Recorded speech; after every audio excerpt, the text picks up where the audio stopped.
all blessings to the assembled Lord. Thank you very much. So, this is the process of ceto-darpana-marjanam, to cleanse the material dust from the mirror of our mind.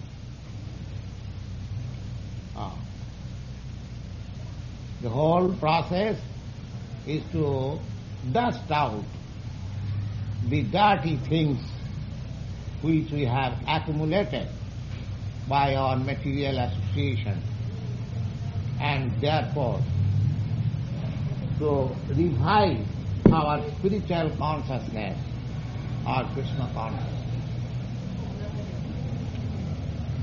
From Bhagavad-gītā we are studying about the process of life by which we can revive our Kṛṣṇa consciousness.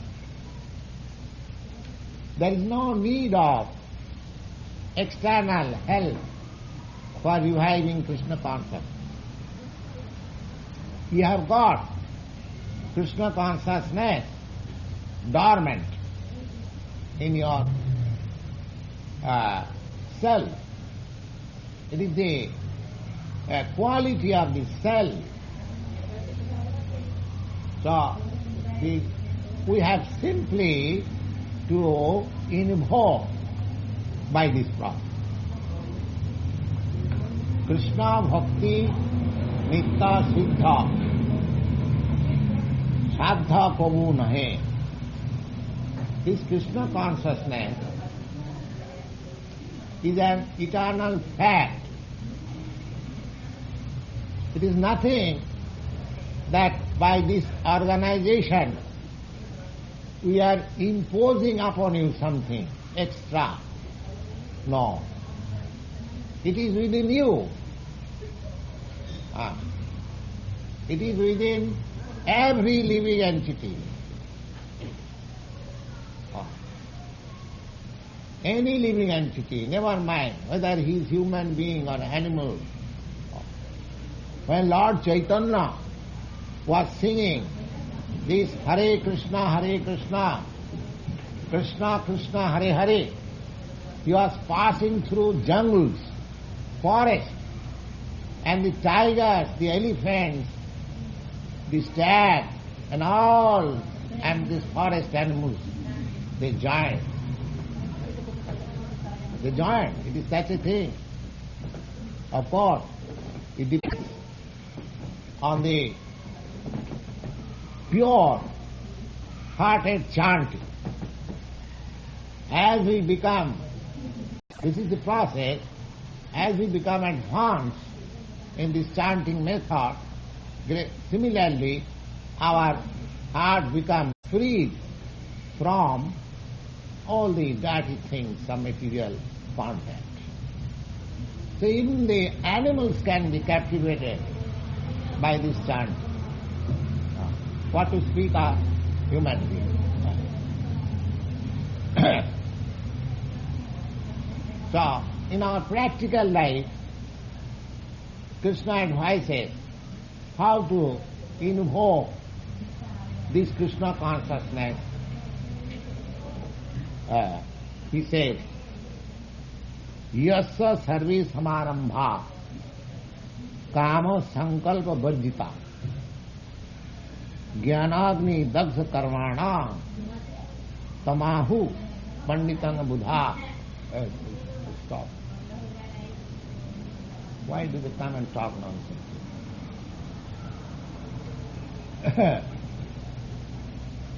Yasya sarve samarambha. You are not forbidden to execute your duties.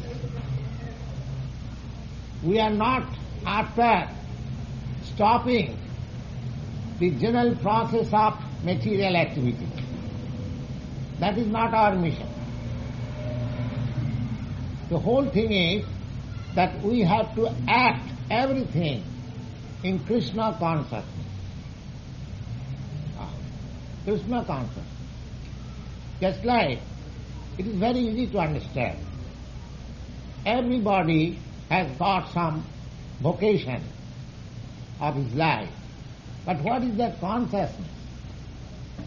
The consciousness is that I am engaged in this business, I am engaged in this service because I have to maintain my family, I have to maintain myself, or I have to satisfy the government, or I have to satisfy somebody else.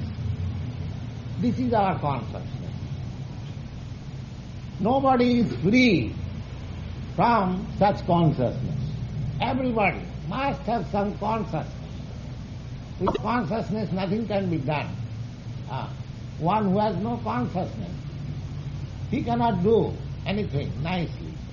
If his consciousness is disturbed, then his work cannot be. It's just like a madman. A madman cannot do anything nicely because his consciousness is disturbed. So, we similarly, if we change the person that I am to satisfy Kṛṣṇa, just like we are doing everything with that idea to satisfy somebody else, or at least myself, for my satisfaction. This process has to be changed to Kṛṣṇa consciousness. That's it. This process has to be changed into Kṛṣṇa consciousness. Therefore, Lord Kṛṣṇa says, Yasya sarve samarambha.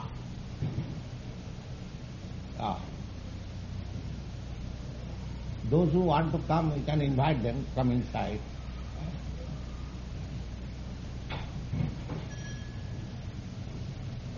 Yasya sarve samarambha. Whatever activities you may do it. But kama-sankalpa-varjitah. Kama-sankalpa-varjitah. Don't be carried away by kama. Kama means for your own satisfaction. Kama. The word, Sanskrit word kama is used for lust, for desire, for sense satisfaction. So Lord Kṛṣṇa recommends that don't do it for satisfaction of your senses, for satisfaction of your lust, satisfaction of your desire. That is the whole thing, whole teaching of Bhagavad-gītā is the whole instruction to Arjuna is that Arjuna wanted to satisfy his senses. His senses.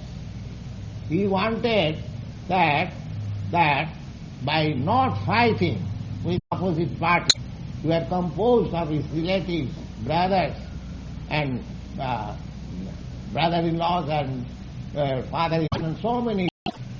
So he did not want to fight. And therefore this instruction of Bhagavad-gītā was needed. By the whole basic principle is this. Now, that was Arjuna's own satisfaction of the senses. Arjuna did not want to fight. Materially, it appears very nice that he is giving up his claim of kingdom and for satisfying his relatives. He's a very good man. But Kṛṣṇa did not approve it. Why? Because the basic principle was Arjuna decided to satisfy his own senses. Externally it appeared very nice. But anything which is done for the satisfaction of his own senses, that is kama, lust, desire. Here it is prescribed that you can do anything. There is no harm. whatever your business or vocation or occupation you are engaged, that has not to be changed. That has not to be changed. Simply your consciousness has to be changed. That's it. Kama-raga-vivarjitah. How that consciousness can be changed? The jnanagni dagdha karmana. That consciousness, transferring the present self-interested consciousness to Kṛṣṇa consciousness, requires knowledge. Requires knowledge. And what is that knowledge? That knowledge is that I am part and parcel. I am not different from Kṛṣṇa. I am part and parcel. I am the superior energy of Kṛṣṇa. That is knowledge. And to understand something, how this tape record is manufactured, if we get some knowledge, technical knowledge, that is of course, to have some our occupation executed, that knowledge is temporary. This is real knowledge. The real knowledge is that when one understands that I am part and parcel of Kṛṣṇa. Kṛṣṇa or God, when you say Kṛṣṇa, Supreme Lord, the absolute truth. Kṛṣṇa is the technical word which is meant absolute truth, the Supreme Personality of Godhead. The whole place, the whole of Kṛṣṇa. So we are all part and parcel of the Supreme Pleasure. And our pleasure, just like my hand, this my hand can take pleasure when it is attached with my body.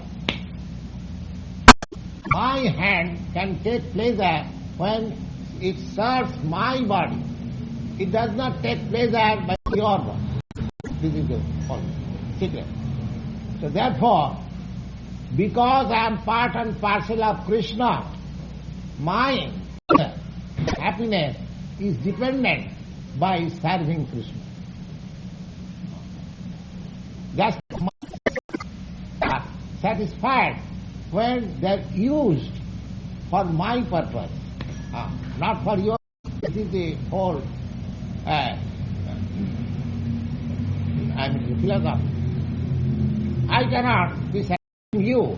I can be satisfied by serving me. But that me I do not know. That is Kṛṣṇa. That is Kṛṣṇa. So when we begin to serve Kṛṣṇa, because we are part and parcel, all parcel, we are Mamaivamsa Jiva Loke Jiva Bhuta Sanatana. In the 15th chapter we find all these are mine, eternal, part and parcel. Now they are detached. Now they are detached by material contact. So we have to, the whole process is that we have to attach it. Now we are detached. Now we have to attach Kṛṣṇa consciousness. That Kṛṣṇa consciousness is within you because you are originally, eternally the part of it. Artificially, I am trying to forget it. I am trying to live independently. That is not. If we want to live independently, that means we voluntarily become dependent. Actually, you are not independent. If I think that I am independent of Kṛṣṇa, then I am dependent on the influence of material nature. Just like if I become dependent of the police force. My dependence is neither in this way or that way. So that is our mistake. Everyone is trying to become independent. That's called Maya illusion. Nobody can be independent. Individually, community-wise or nation-wise, you can extend, even universal-wise. Nobody can. We are dependent. And this is called knowledge. When we come to this sense that I am not dependent, this is called knowledge. Now we are misguided. In other place we find Kṛṣṇa says, sarvaloka maheswaram Śrīlam sarvabhūtānaṁ jnātva māṁ śrāntiṁ-iccati. Planning for peace in the world, but they do not know how to formulate. No, the United Nations are trying for the last 20 years or more than that for peace, but there is no peace. Because they do not know. The formula is in the Bhagavad-gītā. The Bhagavad-gītā says, the bhaktaram jagatavasam sarvaloka maheswaram, I am the proprietor of everything. I am ultimate beneficiary. I have to take the result. Works in a factory, but who is the proprietor? The ultimate proprietor is the... So everything, whatever we do, jnanagni dagdha karmana, now I am doing, I am the proprietor of this thing. That is misconception. When you think the ultimate proprietor is Kṛṣṇa, that is Kṛṣṇa consciousness. That is jnana. So we can have simply, just like in an office. In an office, so hundreds of people are working. Everyone is conscious that whatever we are acting, whatever profit we are making, that belongs to the proprietor. Then there is peace. As soon as the cashier, I am the proprietor, then whole trouble begins. This understand that I am a very rich man. I have got so much gratification. That is kama. That is kama-dharma. But if we understand that then I am liberated first. I am liberated. Your custody, it doesn't matter. But as soon as you think that I am the proprietor of this, you are under the influence of mind. And as soon as you think, Kṛṣṇa is kama-sankalpa-varjitah, jnana-nidagdha-karmanam. It's like that.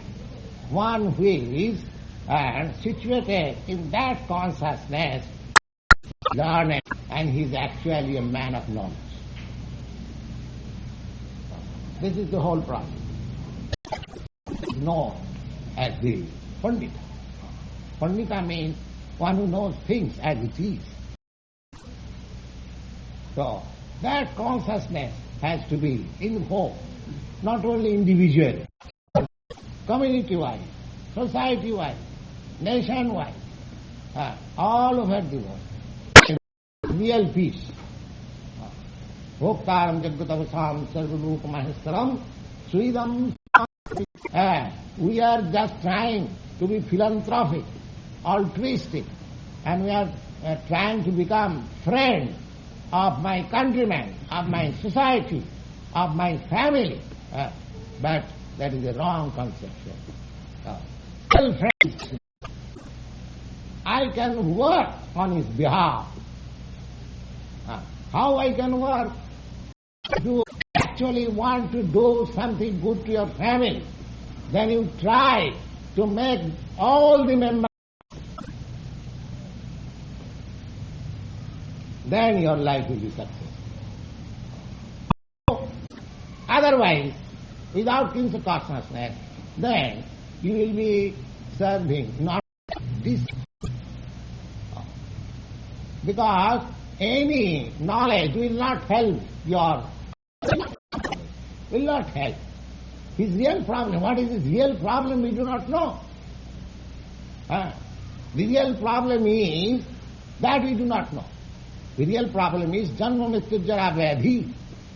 The Bhagavad says, Pitana should not try to become father. One should not try to become mother. Why? Namo chayedya samupeta mritam. One who is unable to save his children from the grip of materialism. If you are a responsible father, then if you are completely knowledge of Kṛṣṇa consciousness, then your duty will be that these creatures, these innocent creatures, now who are playing in my as my boy, now this life should be the last installment of his transmigration from one body to another. I shall train these boys in such a way that after this body, he cycle of birth and death. That is Kṛṣṇa consciousness. That means you have to make yourself expert. Then you can help your children also. Then you can help your nation also. Then help life. If you are yourself ignorant, then andha jathandai rupaniyama udamnibadhya, just like a person is tightly bound up hands and feet. Suppose we are sitting here, 25 men, ladies, and all our hands are tightly bound up by some rope.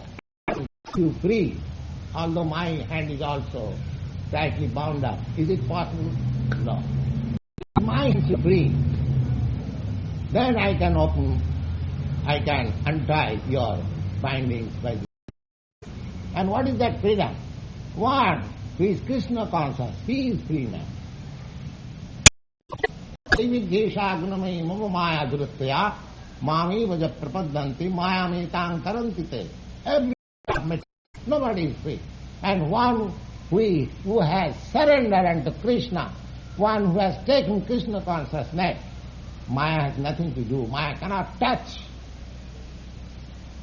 Just like if you come in front of the sun of darkness, there is no question of darkness.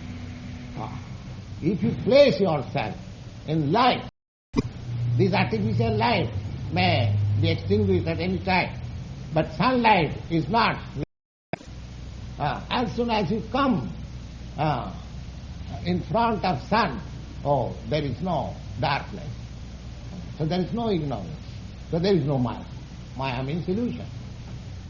So jnana agni dagdha karmana. In this way, we have to become Buddha. Buddha means learning. And you find in the 10th chapter of Bhagavad-gītā that what are the symptoms of Buddha? Buddha means learning. What are the symptoms? What are the symptoms of Mahatma, great soul? And what are the symptoms of Buddha? That is described in Bhagavad-gītā. Aham sarvasya prabhava matta sarvam pravartate iti matya bhajante mam Buddha bhava savarnita. Buddha, this is the very word again is used, Buddha. So Buddha, one who is learning, one who is actually in sense, is not nonsense. He is called Buddha. So Buddha, what are the symptoms? The symptoms of Buddha is that aham sarvasya prabhava. He knows that Kṛṣṇa is the fountainhead of all emanations. Everything, whatever we find, everything, anything, whatever you see. Now take for example, the material world. The most prominent thing is, unity between man and woman. Now one can inquire, where from this attraction comes between male and female, not only the human society, but also in the animal society, the bird society, in any society, any living. This is a fact. So, somebody criticizes, but those who do not know Kṛṣṇa, the Kṛṣṇa had so many girlfriends, so they are somebody criticized. But one does not know that where we get this idea of having girlfriends, unless the tendency is in Kṛṣṇa. Because you can have nothing here unless that is in Kṛṣṇa. But here it is perverted, it is polluted, and Kṛṣṇa, it is pure consciousness, pure spiritual. That is the difference. So one who does not know, they want to avoid something. Nothing is, can exist in this material world unless it is in Kṛṣṇa. Janmadasya jataha. So these things have to be studied very scientifically and from books like Bhagavad-gītā, Srimad Bhagavatam, and when he is perfectly learned, then his symptom is that he becomes a pure devotee of Kṛṣṇa. Aham sarvasya prabhava matta sarvam pravartate. I am the source, fountainhead, Kṛṣṇa says. I am the source and fountainhead, like of everything. One who understands this science, then he takes to Kṛṣṇa. How? Buddha bhava samanvita, with full knowledge, and he becomes a devotee of Kṛṣṇa. Similarly, so far Mahatma is a Sanskrit word which is used for great soul. That is also described in the Bhagavad-gītā. Mahatmanastu mang prartha devi prakritim asrita bhajanti ananna manaso gyasta bhutadimabhaya. Mahatma. Who is a Mahatma? Who is a great soul? Great soul is he who is under the influence of the superior nature. There are two kinds of nature, superior nature and inferior nature. Now we are under the influence of this inferior material nature. And by Kṛṣṇa consciousness we shall be transferred into the superior nature. Just try to understand a person in the prison, a person outside the prison. The government's influence is in both the places, outside the prison and inside the prison. But outside the prison, the government's rules and regulation is superior. And inside, there is inferior. The influence is there. Similarly, either in the material world or in the spiritual world, wherever your position is marginal, you can transfer yourself either in this, under the influence of this inferior nature, or you can transfer yourself under the influence of superior nature. Your position is marginal. Now you are given, because Kṛṣṇa is full independent, and because you are also part and parcel of Kṛṣṇa, therefore you have got the quality of independence to make your choice,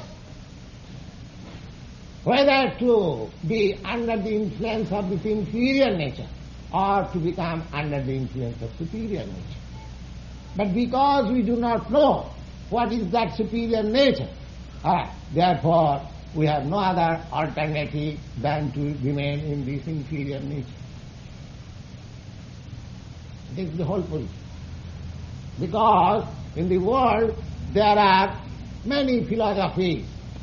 They are informing that there is no other nature. This nature which are experienced, this is troublesome. Make an end of it and become void. Oh, you cannot be void, because you are living entity and eternal. Na hannate hannamane sarire. Your change of body does not mean that you are finished. No, you are continuing. Bhasamsi jinnani. Because I change my dress, that does not mean that I am finished. So I am eternal. If I have to finish if I have to get rid out of the influence of material nature, then I have to seek where is my place. If we do not know, then we prefer, all right, whatever it may be, inferior, superior, let us remain here and rot. So Bhagavad-gita gives you information of the superior nature.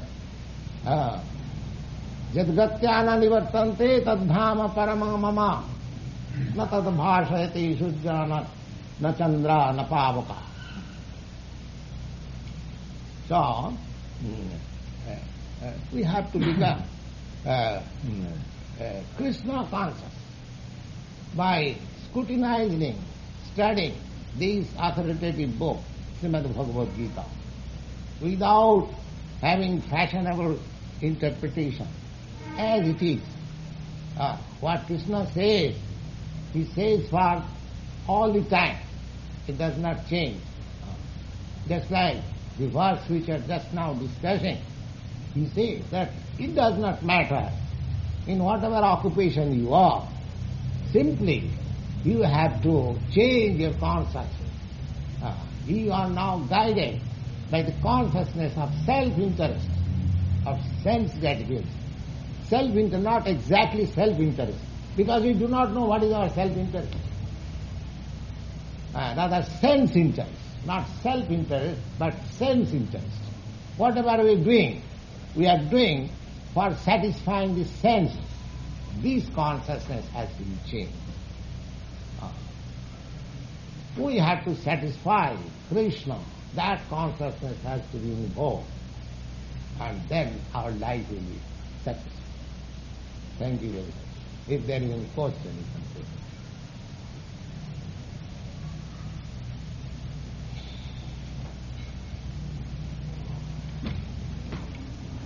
It's not dedicated to Kṛṣṇa. Yes. The word is not dedicated to Kṛṣṇa. Yes.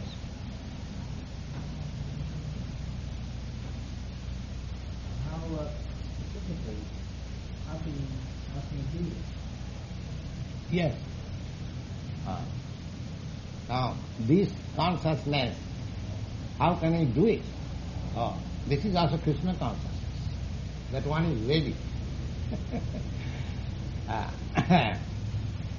Now, just like anything which we do or act, we take some consultation.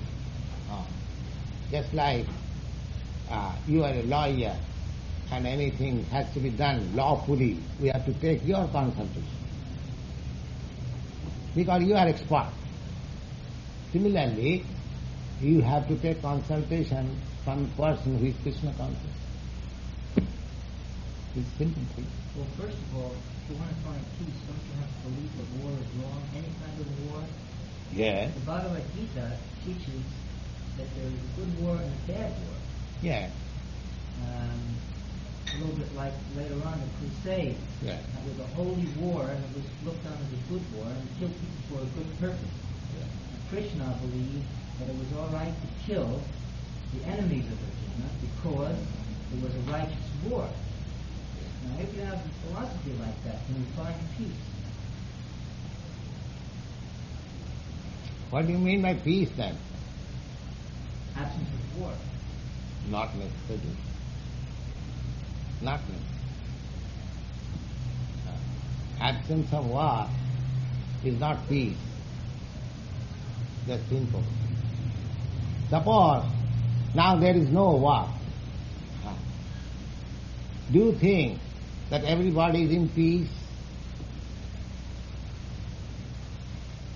Ask any individual person that are you in peace? Are you in peace of mind or peace of... No, war is not only the cause. There are many other causes which disturbs our peace. War is one of the causes. So simply if you stop war, that does not mean peace is guaranteed. No.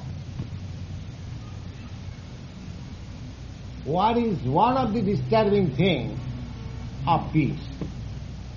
But there are many other disturbing things, many, incalculable, which is disturbing.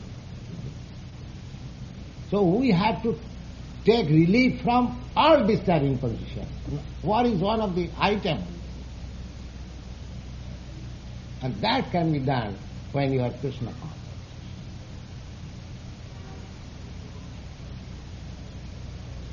Well, how could it be done if you're Kṛṣṇa conscious? And Kṛṣṇa himself was a proponent of war. He was speaking to war, and the war was necessary. Well, the Bhagavad-gītā starts out with a war. Yes, but that's all right. But that war was a necessary thing. You cannot, completely eradicate war from the social life. That's why government maintains the law and order force. There is necessity. Why the government maintains so much police force and military force? There is necessity. Well, if you believe When necessary, yes. then that's the end of the discussion. Because if you believe it's necessary, then Kṛṣṇa believes it's necessary. Yes. Everything is necessary. But our position is that so far our material existence is concerned, that there are so many things that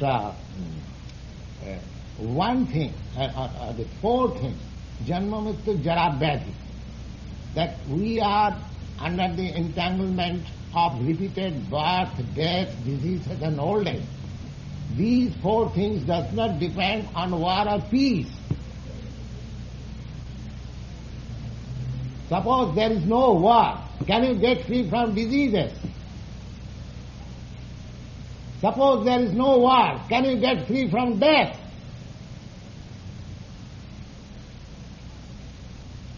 Suppose there is no war, can you remain a young man all the time? No. Your problem is these four things. You have to solve that. Janma Mrityu Jara Vyadhi Dukkha Doṣāna Darshanam. Bhagavad-gītā says that this war or no war, that is no question. So long the human society will be dead, there will be sometimes fighting, sometimes peace, sometimes. That is another thing. But the whole problem is that a learned man sees that my problem is that I don't want to die while there is death. I don't want to be old man while there is old age.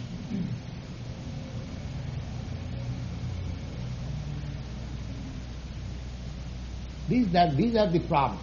Real problems, these are the problems. Janma Mrityu Jara Vyadhi Dukkha Doṣāna Darshanam. A learned man, a man of real knowledge, he should see that I am not only work. Suppose there is excessive heat. Oh, I am so much disturbed. There is no peace. Oh, there is excessive snowfall, cold. Oh, I am disturbed. So there are so many disturbances. So we have to get free from all disturbances because I do not want it. My nature does not tolerate these things, but I have been forced to tolerate. That is your problem. That can be solved by Kṛṣṇa consciousness. We are talking the wholesale solution, not a particular thing. There are so many disturbing things, especially they are under the headings of these four principles. Janma Mrityu Jara Vyadhi Dukkha Doṣāna Darshanam. So, Madhyamagatta, that the other day we discussed this law, the Tatta Deham Punarjanma Naiti Mameti Kaunte. Now one who becomes Kṛṣṇa consciousness, then the result will be that just after quitting this body, he comes to me, no more coming to this material world. So long you will be in the material world. The material world means so long we will have this material body. We will have to face so many disturbances. War is one of them. Suppose there is no war. Do you mean to say there will be perpetual peace? No, there are so many other things.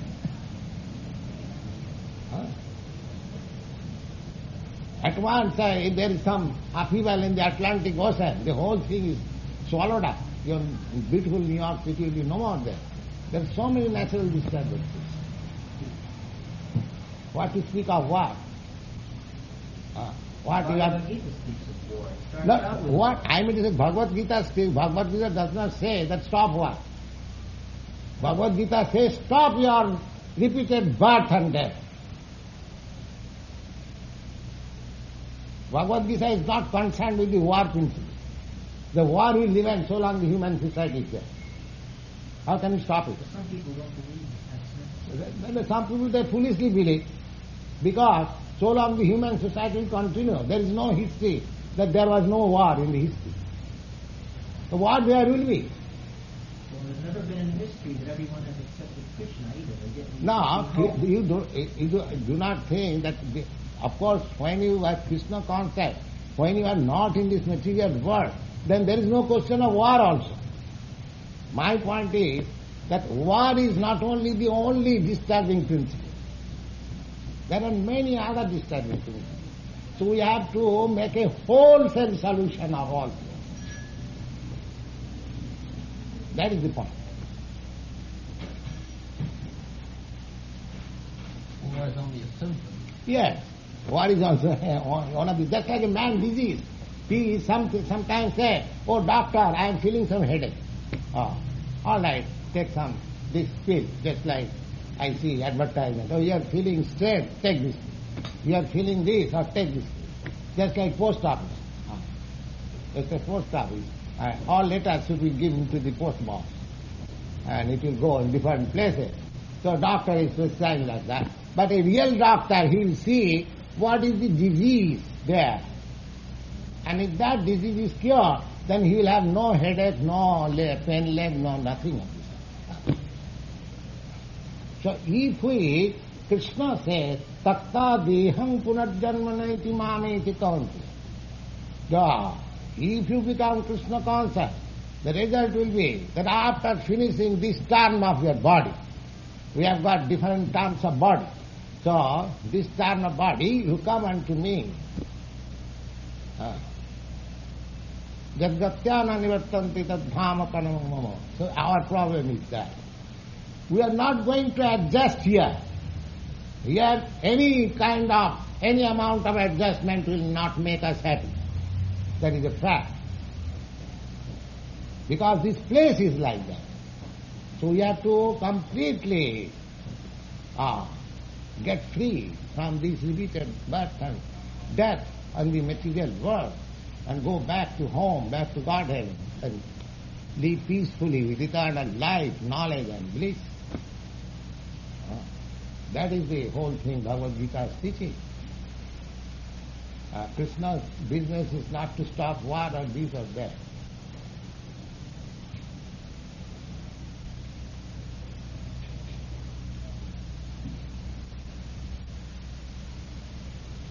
Any other question?